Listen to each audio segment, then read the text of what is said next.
ဒီနေ့သမီးတောင်းစားပါမယ်စားကြပါအောင်ဘာပဲစားစားထမင်းနဲ့စားရမှာ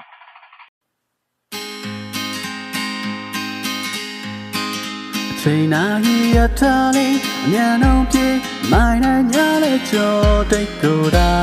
အိမ်စီစေခြင်းသူကျန်နာသောရှက်ပြေတော့ချင်မိုးများရင်ခုန်တဲ့ဆာမမင်းလက်ဆောင်နန်းလေးငါလမ်းနေအချီးပါဆိုတာဆိုပါငါလည်းမခံခဲ့ပါအမွေတွေကိုလေးထဲမှာမြောက်ကစားအမွေချွေတွေပြန်ကျဲကုန်နာမြက်ခဲစိမ့်စီမမင်းချစ်တာဝိနန်းထင်ဆွဲလာအပုံမြင်လေးရေဘေးရောက်တော့အနေဝေးရေမညောင်းအေးခဲနေမှာကြောက်တော့အတူပြန်ဆုံးတွေ့တော့မျိုးအဝေးလဲတောင်းစီနေချစ်ဖမပြန်ဆုံးတွေ့ရင်ငယ်ချစ်ကောမရသေးရင်လို့စားပါ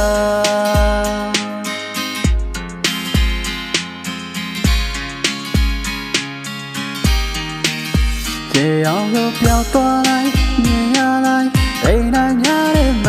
မင်းရင်တွင်မန်းစားခြင်းကုန်သူ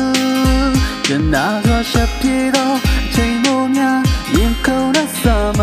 မင်းလက်ဆောင်အများလေးငါလမ်းလီ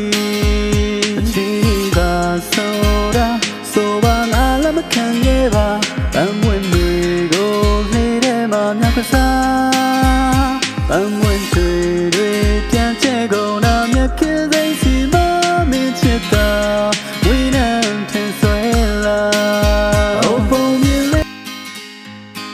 အချိန်နာရီရထားလေးအမြန်အောင်ပြေးမိုင်းနဲ့ညလေးကြောတိတ်ကိုတာ